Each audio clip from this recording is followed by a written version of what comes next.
Hi hello friends, welcome back to my study ಕಣಜ YouTube ಚಾನಲ್ಗೆ. ಸ್ನೇಹಿತರೆ, ನೀವೇನಾದರೂ ಇದೇ ಮೊದಲನೇ ಬಾರಿಗೆ ನಮ್ಮ ಯೂಟ್ಯೂಬ್ ಚಾನೆಲ್ನ ನೋಡ್ತಾ ಇದ್ರೆ ಸಬ್ಸ್ಕ್ರೈಬ್ ಮಾಡ್ಕೊಳ್ಳಿ. ನಂತರ ಪಕ್ಕದಲ್ಲಿರುವಂತಹ ಬೆಲ್ ಐಕಾನ್ ಮೇಲೆ ಕ್ಲಿಕ್ ಮಾಡಿ ಹಾಲ್ ಅಂತ ಪ್ರೆಸ್ ಮಾಡಿ.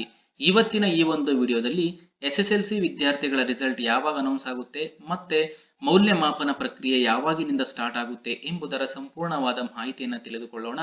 ವಿಡಿಯೋನ ಸ್ಕಿಪ್ ಮಾಡದೆ ಕೊನೆವರೆಗೂ ನೋಡಿ. ಮಾಹಿತಿ ಇಷ್ಟ ಆದ್ರೆ ಲೈಕ್ ಮಾಡಿ. ಸ್ನೇಹಿತರೆ, ಮೊದಲನೇದಾಗಿ SSLC ವಿದ್ಯಾರ್ಥಿಗಳ ಜೀವನದ ಬಹುಮುಖ್ಯ ಘಟ್ಟಗಳಲ್ಲಿ ಇದು ಕೂಡ ಒಂದಾಗಿದೆ. ಈಗಾಗಲೇ SSLC ಪರೀಕ್ಷೆಗಳು ಮುಕ್ತಾಯವಾಗಿದ್ದು ವಿದ್ಯಾರ್ಥಿಗಳು, ಪೋಷಕರು ಹಾಗೂ ಶಿಕ್ಷಕರು ಫಲಿತಾಂಶಕ್ಕಾಗಿ ಕಾಯುತ್ತಿದ್ದಾರೆ. ಆದ್ದರಿಂದ ಕರ್ನಾಟಕ ಶಾಲಾ ಪರೀಕ್ಷಾ ಮತ್ತು ಮೌಲ್ಯ ನಿರ್ಣಯ ಮಂಡಳಿಯು ಪರೀಕ್ಷೆಗಳನ್ನು ಮಾರ್ಚ್ 21ರಿಂದ ಆರಂಭಿಸಿ ಏಪ್ರಿಲ್ 4ಕ್ಕೆ ಮುಕ್ತಾಯಗೊಳಿಸಿದ್ದಾರೆ. ಒಟ್ಟು 2818 ಕೇಂದ್ರಗಳಲ್ಲಿ 8.96 ಲಕ್ಷ ವಿದ್ಯಾರ್ಥಿಗಳು ಈ ಬಾರಿ ಪರೀಕ್ಷೆ ಬರೆದಿದ್ದಾರೆ. 6 ವಿಷಯಗಳಿಂದ ವಿದ್ಯಾರ್ಥಿಗಳು 55 ಲಕ್ಷಕ್ಕೂ ಹೆಚ್ಚು ಉತ್ತರ ಪತ್ರಿಕೆಗಳ ಮೌಲ್ಯಮಾಪನ ಕಾರ್ಯ ನಡೆಯಲಿದೆ. ಮೌಲ್ಯಮಾಪನ ಕಾರ್ಯಕ್ಕೆ ಈ ಬಾರಿ 75,000ಕ್ಕೂ ಹೆಚ್ಚು ಶಿಕ್ಷಕರನ್ನು ನಿಯೋಜಿಸಲಾಗಿದೆ.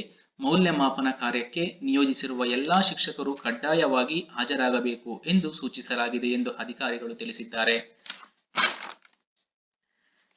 ನೋಡಿ, ಏಪ್ರಿಲ್ 11ರಿಂದ ಮೌಲ್ಯಮಾಪನ ಪ್ರಕ್ರಿಯೆ ಕಾರ್ಯಗಳು ಶುರುವಾಗಲಿದೆ. ರಾಜ್ಯಾದ್ಯಂತ ಸುಮಾರು 240ಕ್ಕೂ ಹೆಚ್ಚು ಕೇಂದ್ರಗಳಲ್ಲಿ ಮೌಲ್ಯಮಾಪನ ನಡೆಯಲಿದೆ.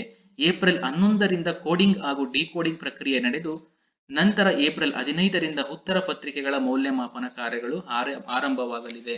ಆದ್ದರಿಂದ ಸ್ನೇಹಿತರೆ, SSLC ವಿದ್ಯಾರ್ಥಿಗಳ ಫಲಿತಾಂಶವು ಮೇ ಮೊದಲನೆಯ ವಾರವೂ ಫಲಿತಾಂಶವನ್ನು ನಿರೀಕ್ಷಿಸಬಹುದೆಂದು ಕರ್ನಾಟಕ ಶಾಲಾ ಪರೀಕ್ಷೆ ಮತ್ತು ಮೌಲ್ಯಮಾಪನ ಮಂಡಳಿಯು ತಿಳಿಸಲಾಗಿದೆ. ಆದ್ದರಿಂದ ಇದೇ ರೀತಿಯ ಹೆಚ್ಚಿನ ಮಾಹಿತಿಗಾಗಿ ನಮ್ಮ ಸ್ಟಡಿ ಕಣಜ ಯೂಟ್ಯೂಬ್ ಚಾನೆಲ್ನ ಸಬ್ಸ್ಕ್ರೈಬ್ ಮಾಡ್ಕೊಳ್ಳಿ. ನಿಮ್ಮ ಸ್ನೇಹಿತರಿಗೂ ಕೂಡ ಶೇರ್ ಮಾಡಿ.